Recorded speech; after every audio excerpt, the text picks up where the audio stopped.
Hi, everyone, and welcome to our ninth webinar. Today, we're diving into the topic of picky eating, also known as selective eating. I'll be sharing some behavioral strategies to help improve eating habits, especially for picky eaters. And this webinar, like all of our others, is designed specifically for parents and caregivers of children with neurodevelopmental disabilities. We've tailored the content to address the unique challenges that you might face to provide some practical insights and suggestions as well. Our webinars are presented by our VillageED program through Expanded Communications. And to share a bit about us, in short, we are the SPED department. We're a group of speech pathologists, BCBAs, nurses, occupational therapists, program specialists, teachers, and many more. And we all work together to provide tailored support for families and students.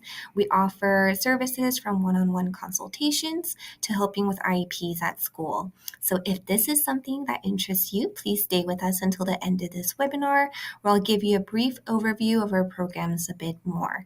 To introduce myself, my name is Stephanie Lee, and I'm a board certified behavior analyst, a BCBA. I've been working in the field since 2016, primarily with children and teens with autism and ADHD. I've had the privilege of collaborating very closely with families and schools in the past, and the content that I present today comes from both my direct experiences with them and research. So my hope is that you'll leave today's webinar with some new ideas and valuable information. So without further ado, let's dive into our topic for today. On our agenda, we will be discussing the difference between picky eating and feeding disorders, factors influencing mealtime behaviors, and behavioral strategies to improve eating habits. So, picky eating and feeding disorders, I intentionally separated selective eating, also known as picky eating, from feeding disorders because even though they're both under the umbrella of atypical eating behaviors, they differ in the core cause of why or how these disorders develop. And essentially, the strategies that I'll discuss today will be more for those with picky eating. In other words, feeding disorders are much more complex. The intervention or treatment that's required with feeding disorders warrant much more than simply behavioral strategies. We might be dealing with medical professionals, of course, occupational therapists, possibly even tube feeding. However, with simply picky eating, the behavioral strategies that I discussed today might be sufficient to resolve most, if not all, of the issues as long as we're patient and consistent over a period of time. So that means if you were unsure and you tried all these strategies but still see no progress, I would seek a medical professional as soon as possible. So just to let you know, I know in the previous slide, we've introduced picky eating, also known as selective eating, but for the rest of this webinar, I will be introducing and using the term picky eating. So picky eating, again, also known as selective eating, picky eating is very common in early childhood. When I meet with parents and teachers to discuss their concerns, almost always there's some kind of picky eating behavior that's being brought up. With picky eating, we'll also see rejection of familiar and new foods, and we use the term neophobia when referring to this fear of trying new types of food. And neophobia is pretty much normal in development, and that phase usually peaks right between 2 to 6 years of age. There's also consumption of insufficient amount and or a variety of food and strong food preferences, probably with the limited number of food items that they choose to eat. So let's talk about prevalence. According to the researchers, 46% of children were considered picky eaters at some point in their childhood, and this is very common. I'm talking about the general population when I share these data. Most of us at some point were probably picky eaters too, and I know that growing up, I was quite a picky eater myself. So the prevalence of atypical eating behaviors, broadly when looking at all atypical eating behaviors in children, this is with picky eating, feeding disorders, researchers found that 70.4% were diagnosed with autism, 13.1% had other disorders, and 4.8% were typically developing children. As you can see from these numbers, concerns around mealtime are highly prevalent with children on the spectrum. So let's pause for a second and discuss pediatric feeding disorder. If you notice any of these symptoms with your child, I highly suggest that you reach out to a professional if you haven't done so already. Pediatric feeding disorders are a much more complex and concerning issue. As I discussed in the beginning of this webinar, it's defined as impaired oral intake that is not age appropriate and is associated with medical, nutritional, feeding skill, and or psychosocial dysfunction. As we see in the definition, some of the criteria include a medical dysfunction, a nutritional dysfunction such as malnutrition or nutrient deficiency, feeding skill dysfunction that may include a modified feeding equipment or texture when serving, and psychosocial dysfunction as well. So it's much more complex. So far, listening to this webinar, you might be asking to yourself, should we be concerned? How do we know if a child is simply engaging in picky eating versus suffering from a feeding disorder? And this is important because with feeding disorders, we want to get some intensive treatment right away. This slide over here is not meant for you to make a formal assessment of your child, but hopefully this will give you a little bit of a guidance or an idea of the difference between the two. So I'm going to go over picky eating first. Picky eating, the child might be willing to eat at least one or two foods from each food group, has favorite foods and will tolerate some variation, resist certain food with relatively mild behaviors, can find something to eat outside of home, less impact on daily routines, may be motivated to try new food, no significant issues with chewing and or swallowing, and daily diet, perhaps with multivitamin, provides the majority of nutritional needs. With feeding disorder, the child might be avoiding an entire food group, so no veggies or no meat. The child will only eat specific brand of a favorite food or only foods of a particular shape or color. So for example, some parents will let me know he only eats chicken nuggets from McDonald's, nothing else. The child might also engage in disruptive mealtime behaviors of high intensity, high frequency, and or a very long duration. Difficult to find something to eat outside of home. There's a high impact on daily routine. So, for example, the family goes on a trip to Disneyland and it's very, very difficult to find something that the child might consume or eat. The child might also demonstrate no interest in foods outside of the narrow, limited preferences and does not respond to rewards. When evaluated by a professional, may have missed developmental milestones for chewing and or related feeding skills and at risk for nutritional deficiencies. So, possible risks of picky eating and feeding disorders. When you have a child with these atypical eating behaviors, such as picky eating and feeding disorders, you might experience stress on the parents and caregivers or family members, nutritional deficiencies with the child, of course, weakened immune system, malnutrition, lethargy, mental health issues, impaired mental or physical development, or other health impairments. So, food is very, very important. Some factors influencing mealtime behaviors. These are any behaviors, any attitudes, or any habits that we see during meals. Some include the following: parents' feeding practices, some socioeconomic status that might affect too, daily routines, food availability and accessibility, cultural and social factors, developmental stage, oral motor skills, medical conditions, emotional state, and developmental delays or disorders such as autism and ADHD. Autism and mealtime behaviors. So, as we discussed earlier, research shows that over 70% of children demonstrating atypical eating behaviors were diagnosed with autism.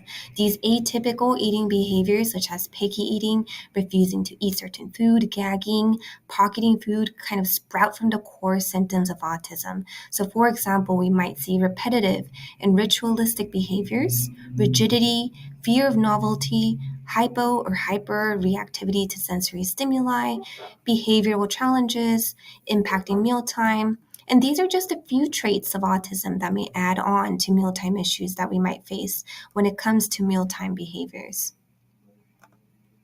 So, what do? We have a child with challenges during mealtime. What can we do to improve these habits?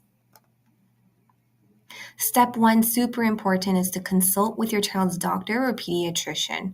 We want to rule out any medical condition. So if you see the slightest symptoms, I would go and see a pediatrician or a doctor to make sure that it is picky eating, number one, not a pediatric feeding disorder, and we want to rule out any medical conditions. Before moving forward with any of the strategies that I'll be discussing, I just want to make sure that the child is healthy and there's no physical health complications that are contributing to the food refusal behaviors. Step two is to determine the function or the purpose of picky eating. We want to know, why is my child not eating? And here are some possible functions or reasons. The picky eating or food refusal behavior can be for attention. It could be that any form of attention, whether it's the coaxing, come on, you can do it, or statements expressing comfort or concern, or even negative attention like reprimands, are the reason why picky eating occurs. And I know it might sound odd, but based on research and my personal experience with families as well, this could certainly be a possible function. Second, it could also be access to tangibles. Maybe it could be to access a preferred activity or an item or another preferred food that the child did not have before. This may be the case, especially if there is a history of a child-parent relationship where, whether it's during mealtime or not, the parent gives in to crying or tantrums quite frequently. So during meal times, for example, we might have a child who refuses to eat what was served. Let's pretend it's chicken, and we have the child relentlessly refusing and crying, and then eventually the parent gives in and offers something more preferred, let's say French fries. And when this happens over and over again, the child learns that if they refuse to eat what was served, they will be presented with something better or more preferred. Third, last but not least, the picky eating or food refusal behavior may be for escape. This is the most common function that we see. The child might be simply refusing to eat to avoid eating certain food or to avoid eating an appropriate quantity of food. And the child can technically eat it, but they choose not to. This is when we have a history of a parent who removes the presented food or meal when the child simply refuses to eat. So, for example, the parent presents broccoli, the child refuses to eat, the parent removes it. So, over time, the child learns to escape or avoid from eating non-preferred food items. Some of the strategies that I'll be discussing in the following slides might apply to all of these, but most of the strategies are focused to address picky eating due to escape. So let's get started. Our step three is to choose and begin our intervention. And you know your child best, so you probably have an idea of which strategies would work best. You can try a couple of these, you can try all of them, you can do a trial and error, but the key is to be consistent and patient. We'll talk about all of these strategies in detail, but overall we have using rewards, being slow and steady, changing the environment, sneaking it in, and following through. So let's start with our first strategy, using rewards. This is technically a positive reinforcement procedure, and we love positive reinforcement. We want to establish a reward for eating. Some examples can be to use praise, high fives, tickles, tokens, toys, TV or iPad, whichever motivates your child to take a bite. Some considerations when you're using this strategy is to keep in mind that we want to celebrate small wins. Our expectations might be much more higher than what we're actually seeing in reality. But if we're moving forward, even though it's a baby step, let's celebrate and let's definitely be happy for those very small victories as well. We also want to identify effective rewards. A reward is only a reward if it's motivating and highly preferred. So, for example, TV might be rewarding for one child, but for another, it might not be. Also, keep in mind that whatever was rewarding last week might not be rewarding today. Vary the rewards a little bit. Keep a list of several rewards that are motivating. And if you don't vary or rotate your rewards quite often, there's a very high chance that your child will be sick of whatever it is being used as a reward.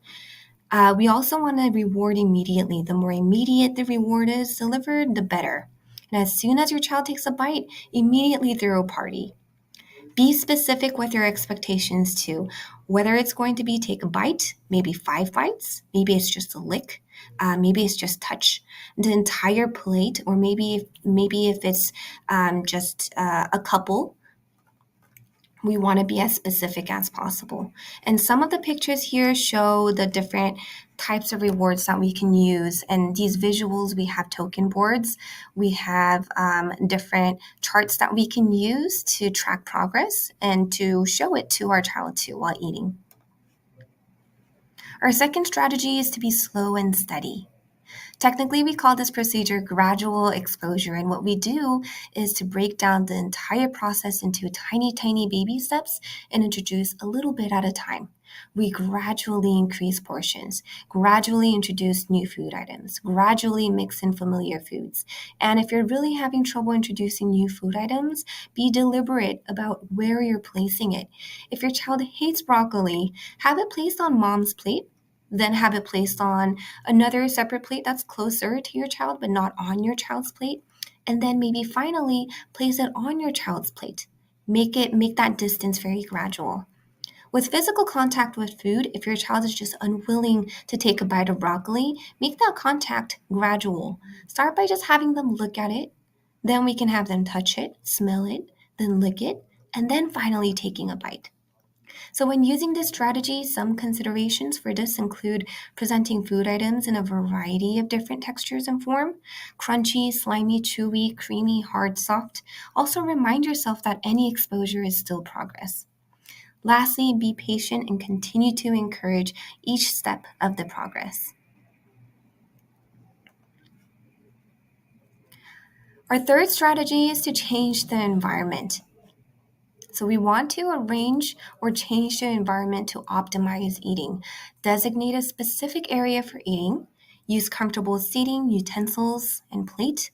What you want to do is to look at the area that your child typically eats. I understand that every household has their own mealtime routine and area, but make sure that they support your child's eating habits.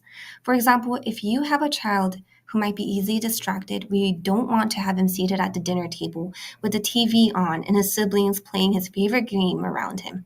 Also, if your child is a runner, maybe have him sit where it's less likely to run off. Be creative with this too. If you want to introduce some fun utensils or plates, try them out. Some considerations for this is to place any other snacks and food away. If you have snacks or food that are more preferred than what you're trying to feed your child, it's not going to be an easy battle. Might as well just put them out of reach and out of sight. If you're going to use any rewards or visuals like token boards, prepare them before you present the meals. Lastly, present appropriate portions on the plate. This is really important. I'm talking about the initial first plate that you serve. Serve portions that you're confident that they'll finish. If they want more, you can always add more.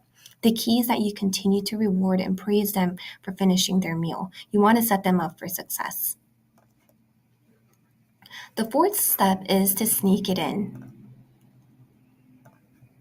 To be more technical, this is called a non-contingent reinforcement. We allow continuous ongoing access to a preferred item or activity throughout the meal, regardless of whether your child is eating or not. So this is very important. If you can't stick with this procedure, that's completely fine. But some examples would be to turning on the TV or iPad while your child is eating, allowing your child to take some toys to the dinner table, or even providing that positive and ongoing attention to your child while they're eating. And I titled this Sneak It In because they're so captivated and so engaged in this preferred activity or item that they're engaging in that they're distracted and willing to eat. And this might sound like an easy procedure, but some considerations for this are we want to ensure that the provided item or activity is preferred. If they're not really interested, this won't work. If possible, we want to use something that you cannot eat. So I would stray away from things that you can eat. So for example, if you're serving some veggies that they're not really preferred and you give them continuous access to chips or French fries, whatever is preferred, there's a high chance that they will compete with the veggies that you're providing. Lastly, do not threaten to remove this item or activity when using this strategy. And as tempting as it is, stray away from saying things like, I'm going to take your iPad away if you don't take a bite. And I know this might sound a bit hard to believe, but there are a lot of research done with this procedure, especially if this is combined with our next strategy called follow through. Our last strategy is to discuss a technique called following through. And a technical term for this is an extinction procedure. Simply put, we're not allowing escape. It's very straightforward. We simply do not remove the spoon. We do not remove food off the table, or we do not allow the child to leave the table. We're following through. But no, we're not forcing food down their throats. With this procedure, I highly recommend being proactive and using this strategy in combination with other strategies. We can pair this strategy with using rewards. We also want to plan ahead with family members and make sure that everyone is on board. If we have mom following through and dad not following through, there's loopholes. Also, we don't want to cause any confusion too. Just like any other strategies, we want to be consistent and we want to be patient. And especially for this strategy, we want to follow through and we want to be consistent as much as possible. We also want to present appropriate portions initially, and this is really important. We don't present an enormous meal and expect them to finish it. I would start very, very small. Present an amount that you're sure they're going to eat. And if you've tried all of these strategies already and you're not making progress, please don't give up because there are so many more routes that you can take. This is a time to reach out to a professional. We can reach out to a pediatrician or a doctor, an occupational therapist, some nutritionists, or a feeding therapist. And you may even receive support from all of these professionals so that we get a comprehensive support. Depending on the specific concerns regarding feeding that you might have, these professionals should be able to develop a plan to help your family out. And speaking of professional support, our Village program is another option if you need some extra help with feeding or any other concerns. Some of our exclusive benefits include expert guidance with IEPs, a comprehensive IEP checklist, a private community for parents just like you, an entire resource library that I'll introduce in a few slides, and an on-demand support from education specialists or BCBAs or speech therapists wherever you are located nationwide. Our past webinars, just like this, are recorded and available on our VillageED website, and that's VillageED with two E's, VillageED.org. And you can find all this information as well of these recordings on our website. And for the Parent Resource Library, these are just a few samples. We have one in increasing language. These are just samples, 10 tips to increase focus and concentration. We have it on behavior management strategies and learning about different behaviors. So in this resource library, we have three categories. So we have the parent resources that include all of these informative topics that are tailored for parents just like you. We also have behavior management and skill acquisition procedures. This is kind of like a lesson plan, a step-by-step lesson plan, where parents can act as teachers and use these lesson plans to teach different skills. And lastly, printable activities that you can just print and provide to your child. And these are available for all ages and grades. So let's connect. If you have any other questions, if you just want to reach out to have more information about us, please feel free to reach out to us. We have our email address here, our phone number, and our website. If you have any direct questions for me, anything related to behaviors, you can also feel free to reach out to my personal phone number as well. That's our reference page. Thank you so much for your time. I hope you have a great one.